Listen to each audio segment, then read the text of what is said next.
Hi, this is Cindy, and I'm going to talk about how to create a title block for Revit. So a title block for Revit is just like any other kind of family for Revit. It's a family and it gets brought in to the project as a component. And so you can see here I have an 18 by 24 inch title block that I'm going to open. We're going to go over some of its features and then how to create your own title block. So as you look at this title block here, is for 18 by 24 inch size. I have an image on the top for my logo, the name that I associate with that logo, the name of the project, the Dunwoody logo, and that sort of thing, kind of normal title block information. When you create a title block, there's two different types of text, and you can see here on the top that there is two A's. One is called text and the other one is called labels. Things that are text are things that don't change from one title block to the other. So things that would be text would be things like the name of the project and the address and the name of the class that it's associated with, the word scale here and date and sheet number, because you wouldn't have one sheet where it would be called scale and then the next sheet it would be called sandwich or something. It's going to always say scale, and so that will always be consistent and be the same. Things that are labels are things that will change with each sheet that you have in Revit, and you want Revit to automatically update that information so that you don't, make a duplication error. So things like the sheet name would change. You would have, elevations, floor plans, reflected ceiling plans. The scale would definitely change, and it'll say varies here if you have more than one scale on a sheet. The date and time stamp, as well as the sheet number itself. All of those things are going to change with each sheet that you have associated with that project. And so you're always creating a new title block that's associated specifically with the project, similar to creating an X-reference title block that you would do in AutoCAD. So as I said, this is a family, so in order to create a new one, we need to go to New, Family. And under the Family dialog box that comes up, you have, or browser, you have a folder that's entitled Title Blocks, and there's ones that are set up in here in standard sizes that we print to. So if I were to select this 36 by 24 inch size, I could go ahead and select that one.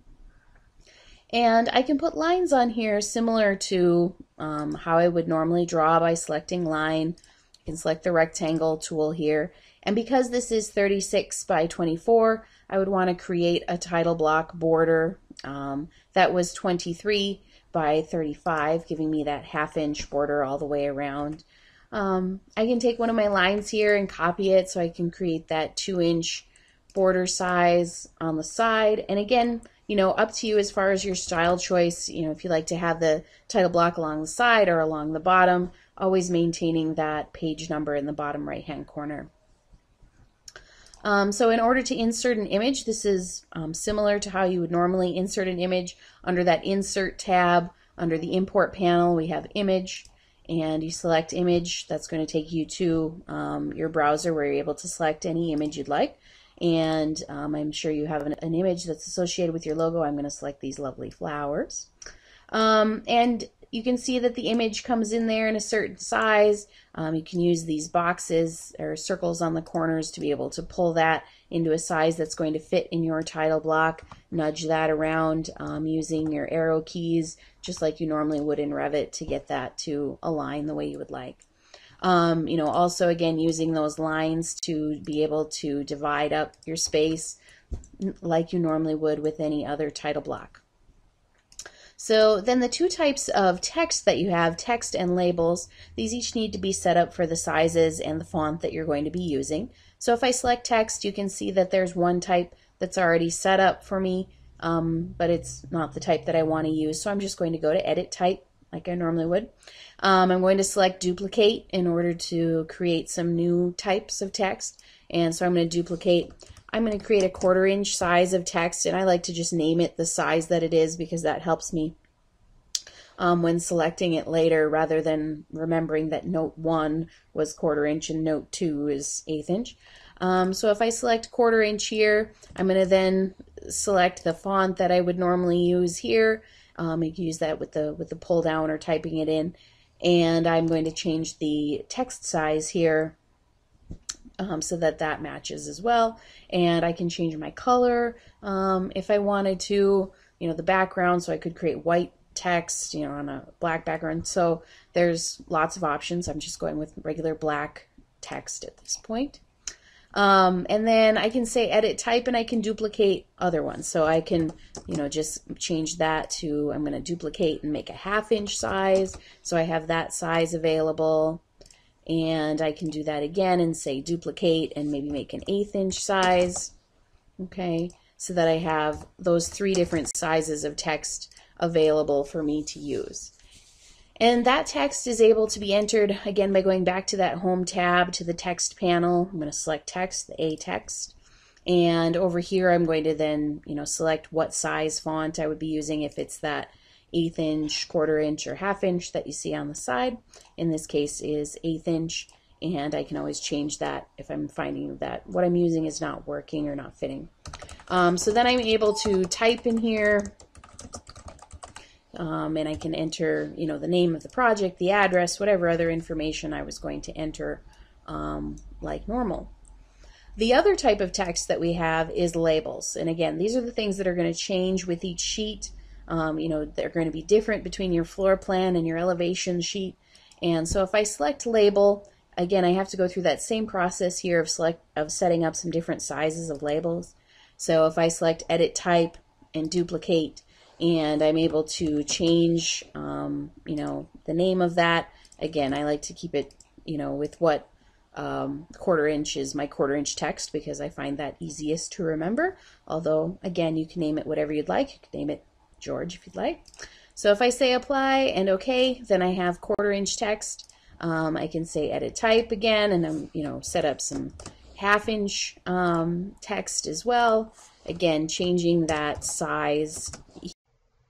So when I want to be able to put in some kind of label, under the Create tab, I'm going to select Label, and I'm going to select the size I want. In this case, I'm going to put in the date timestamp, so I'm going to leave that at 1/8 of an inch. And I'm going to just click on my screen. You'll notice how I get dash lines to be able to justify that with my other text. And so if I click on the screen, you see that this brings up all of your different label options that you can use to insert into there. And right now I'm going to select my date timestamp. So I'm going to select that. I'm going to select my over arrow so it places it, and I'm going to say OK. So you'll notice that my date timestamp fits inside of this 2-inch box. However, if you had a smaller title block that only had an 1.5 inch or 1.75 inch tab, it may not fit. And so you can take this here and you can drag it over so that your date and time are stacked on top of each other, so that that fits into the slot on. And there's other ones. So for example, if I go to Create and then Label, and over here I select a little bit larger size, 1/2 inch, and I'm going to click on my screen. And in this case, I'm going to select Sheet Number, and I'm going to push that over to the side. And you can see that that comes up with A101, which is the format that it's going to have, even though we would name our sheets A1.1 or something like that, but that's just the placeholder. But then I also need to create the word that says sheet number here, and so I'm going to do that with text because that doesn't change from one title block to another. So I'm just going to type that in. And again, I can create more lines in here by just simply using the line tool to be able to divide stuff up. So those elements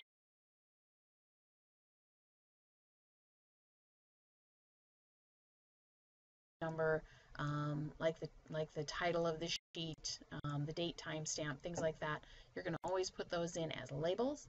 And the items that do not change, so the name of the project, the address of the project, the word sheet number, the word scale, those would all stay, and those would be text. And we'll go over how to use this in the project in another video.